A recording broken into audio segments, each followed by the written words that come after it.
The reason you're not at 15% body fat isn't your metabolism, your age, or your diet. It's your plan is too interesting. And I know because mine was. I would do hours of zone 2 and zone 3 cardio, 20 to 30 minutes in the sauna after every single session, and only eat single ingredient, organic whole foods. Yet I was gaining weight because I missed the thing that actually made it all work. My name's Adam, I'm a performance nutritionist, and I've helped dozens of men get to 15% body fat and stay there.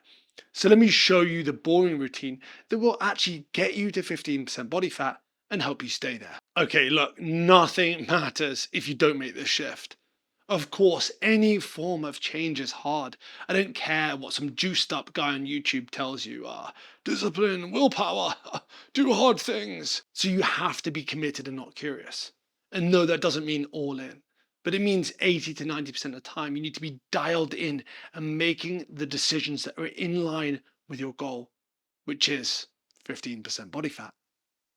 The amount of men who have come to me and think just because they want to be lean, that's enough. Honestly, I can't even tell you. It's so many. And you can be the most successful businessman, even the most successful businessman in the world. Take, for example, Elon Musk, but you can still struggle to get your body fat down. You have to be willing to make some sacrifices and some real changes. Otherwise, you'll find yourself in the 90% of men who lose fat and regain it. And unfortunately, some men do need a real health scare, and don't let that be you. And if you're 25% body fat, when you get to 15% body fat, you're significantly improving your health, significantly in reducing your chance of dying from any cause. So even though you'll look great, it's way more about how you'll feel and how you'll be able to show up rather than just be lean.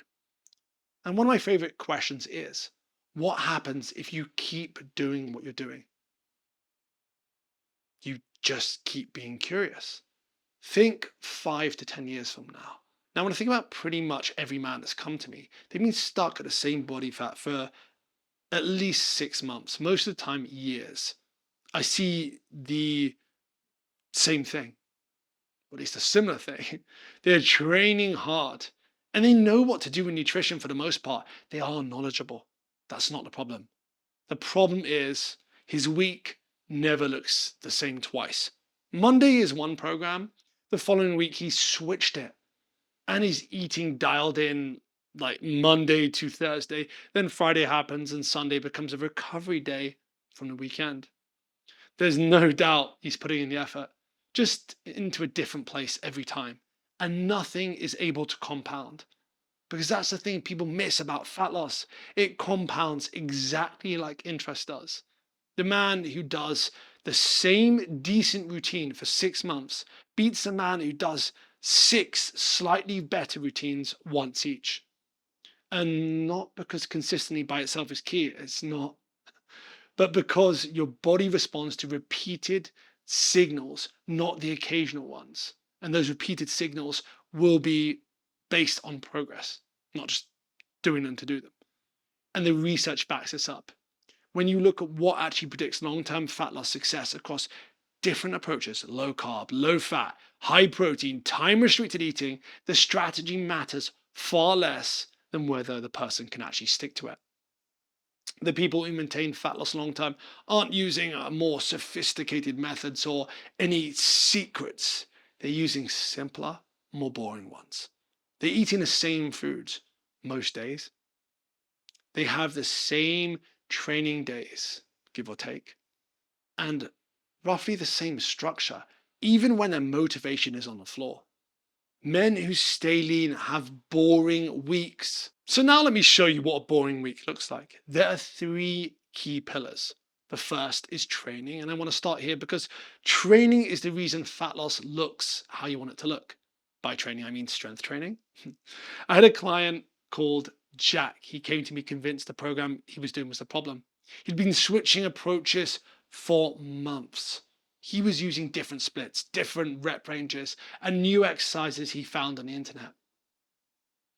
But when we stripped it back and focused purely on consistency with the same basic structure, his waist dropped an inch in the first 2 weeks.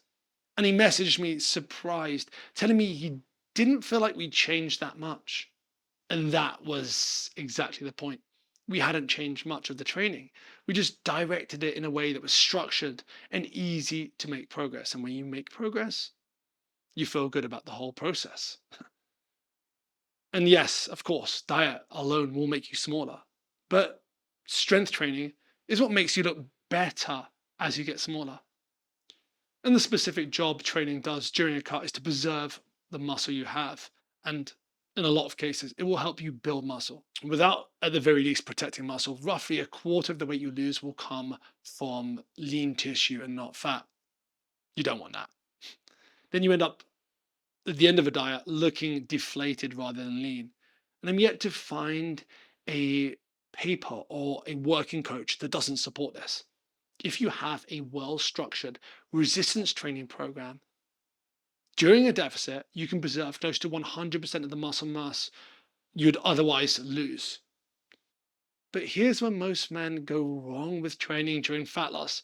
They either train like they're trying to earn the right to eat more with 6 hard days a week, the highest possible volume, just until something gives, like they get injured or get sick. Or they treat training as optional, prioritize the diet, and let the sessions become inconsistent. And neither works. What works is 3 to 5 sessions a week, and most splits are fine as long as they're giving you enough volume over the course of the week. And then you want to keep the same exercise, run it for at least 12 weeks before you change anything. To be honest, I think you should only change stale exercises. They're either too difficult to progress with or ones that aggravate something like your knee, shoulder, whatever it is, elbow. Remember, the goal of each session is adding some sort of progress, a rep or two, small amount of weight, improving your form, just something that tells the muscle it needs to at least stay. That's the signal, and that keeps the muscle there when the fat comes off. But after a while, even maintaining your strength is enough to keep the signal alive, to keep your muscle. Now, if you're in your 40s, 50s, 60s, the principles here don't change. The physics of muscle tissue don't care about your age. What changes is how you manage recovery. You might favor machines for your joints, like where they're a concern. You might keep weekly volume slightly lower and prioritize sleep more. But the structure stays exactly the same. 3 to 5 sessions with consistent exercises and progressive effort. Forget what some cortisol guru told you about training destroying your hormones after 40. The risk of doing too little as you age is considerably greater than anything I can think of. I've had men come to me eating 1,200 calories a day, and they've been exhausted yet in denial, feeling like they just need more discipline, but their training is suffering and they're barely making it through these days. Yet they are genuinely confused about why they can't sustain it. And I can tell you the reason isn't willpower. When you restrict too aggressively with calories, your body increases hunger hormones, reduces satiety hormones, reduces spontaneous movement, and makes food significantly more appealing. This is an inbuilt survival mechanism. And when you arrive here, there's not much you can do other than eat more. So the rate of weight loss a week that you want to be targeting that preserves muscle energy levels is actually around 0.5 to 1% of your body weight per week. And at 200 pounds, that's roughly 1 to 2 pounds per week. Sure, this is slower than most men want, but fast enough that in 3 months you've moved meaningfully. And fast enough that in 6 months, your body is unrecognizable compared to where you started. But if you want to work out exactly how many calories you need and what this means for you, go and use my free fat loss calculator in the link below. And if you're losing faster than that, you're trying to speed things up, you're losing muscle alongside fat, probably a fair bit more than your DEXA scan is telling you.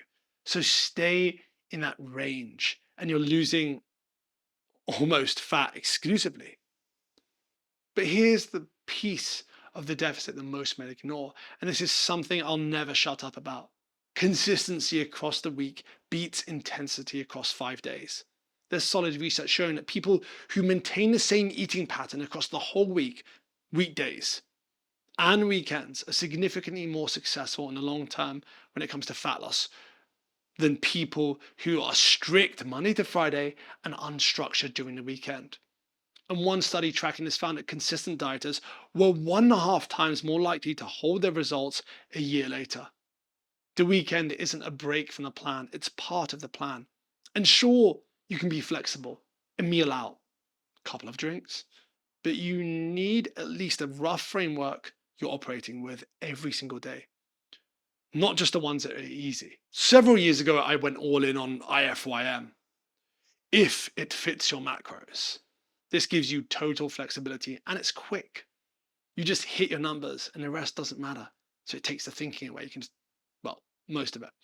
And on paper, it sounds, well, it sounded to me anyway, perfect. In practice, I was hungry from about 10 in the morning until I went to bed. I was hitting my calories with things like multiple protein bars, protein crisps, and the odd bowl of cereal. I was focused on just hitting my numbers in my fitness pal, but this did nothing for how full I felt. Yes, I was technically in a deficit, but I felt flat and frustrated most of the day. It didn't last because nothing that makes you that hungry ever does. And that's when it clicked for me. The numbers were never the problem, but managing hunger was the problem, especially for me. And the single biggest lever for managing hunger isn't willpower, it's what the actual food is made of. And this is where food quality matters more than almost anything else in a diet. And it's the part that most men skip because it sounds less scientific than tracking macros. But protein and fiber are doing most of the work here. Protein slows digestion and increases the hormones that signal fullness. So does fiber.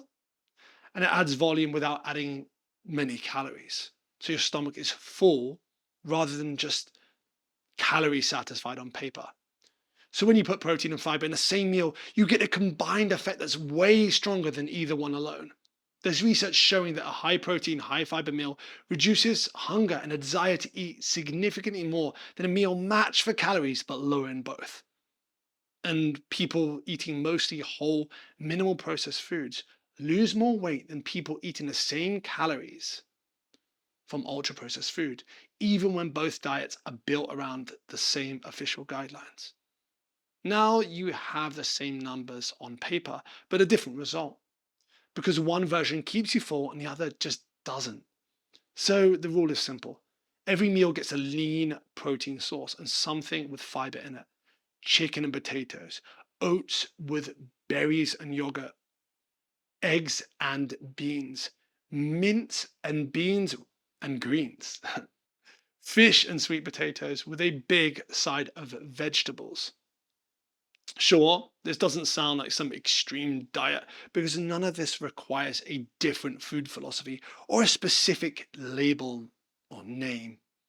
It just has to be real food in a reasonable volume that fills you up rather than food that's technically lower in calories but leaves you thinking about your next meal an hour later.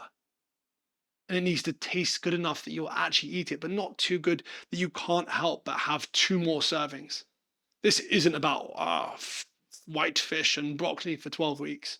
Season the food properly. Use sauces, herbs that make the meal taste good, like something you'll enjoy rather than something you just about tolerate. A diet you dread doesn't work, no matter how perfectly calculated it is. And the whole point of building meals around protein and fiber is it lets you eat a genuinely satisfying amount of food while still being in a deficit. And this is where people look at me funny. They're just puzzled. I tell people you can actually eat more food. In some cases, a lot more food, not less. Just the right amount of food that actually fills you so the deficit doesn't feel like one. Yes, protein and fiber do the heavy lifting, but there are five more levers, smaller levers, worth knowing because together they make the whole thing noticeably easier. So One is drink water before you eat. A glass or two, roughly an hour before a meal, reduces how much you end up eating at that meal. Sometimes I go for sparkling water, just fills me up a bit more. And eat slower than feels natural. It's going to feel tough to begin with, but chew each mouthful as much as possible. And put your utensils down between bites. Take a deep breath. It increases your total meal time. It increases the amount your body burns digesting the meal. But most importantly, it increases your fullness signals. They have a time to catch up before you've cleared the plate. And wolfing down your food is one of the most reliable ways to overeat without even realizing it. Then, number three, this is super important, control your environment. Keep the food you're trying to avoid out of the house and keep the food you want to eat visible and ready. You are not trying to win on willpower, you just won't. Decision fatigue is real, and removing decisions in advance beats fighting a temptation in a moment every single time. And you want to plan your meals ahead rather than just deciding in the moment. Knowing what you're eating before you're hungry takes the emotion out of the decision, or Uber Eats or DoorDash will make the decision for you. Deciding what to eat when you're already starving is how all good intentions fall apart, literally for everyone, including me. And I want you to track accurately everything you eat, everything you can, even loose tracking, logging most your meals most days is consistently linked to better results than not tracking at all. You don't need to weigh every single almond, but you do need an honest picture on what's actually going in, because guessing is where most men drift into a surplus without even noticing. And meal timing doesn't matter much at all. How many meals you eat doesn't matter much. What matters is that most of the time you eat in a way that fills you, and you do that most of the time. That's a thing that isn't optional. Aim for zero point 0.7 to 1 gram per pound of your body weight in protein and about 30 to 40 grams of fiber a day, and build up to the fiber. Otherwise, you're going to hate me. Sure, there's more to each part, but that's the boring routine that will get you to 15% body fat. Three key levers that do most of the work. And if you enjoyed this, hit subscribe and watch this one next. I'll see you there.